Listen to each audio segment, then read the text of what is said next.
Hello guys, isa ka ba sa mga gusto magpa-CVT cleaning? Tara, panoorin mo itong video. Ito po ang una nating ginagawa guys. Tatanggalin po natin yung cover. Ayan guys, tinatanggal na po natin yung mga tornilyo.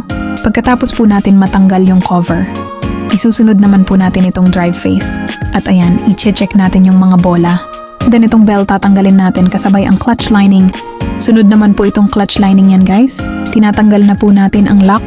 Then yung mga clip. Sunod naman po ang mga clutch spring. Ayan guys, tinatanggal na po natin yung mga clutch spring. At isusunod naman po natin itong airbox. Ayan po, tinatanggal na yung mga tornilyo.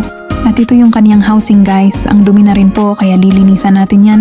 Binababad po pala natin to sa ultrasonic guys, para matanggal yung dumi. Pagkatapos po natin siyang maibabad sa ultrasonic, itong housing naman po ang lilinisan. Pagkatapos po nating nalinisan, babanlawan na po natin yan. Pagkatapos po natin malinisan lahat ng yan guys, ang next naman po atin ay bubuuhin na natin. At dito guys, nakabit na po natin yung pulley set at ang clutch lining. Pagkatapos po natin malinisan nung panggilid, ibabalik or ikakabit na po ulit natin yung mga cover. So ayun lang po guys. Sa mga interesado po, message nyo lang po kami. Maraming salamat po ulit.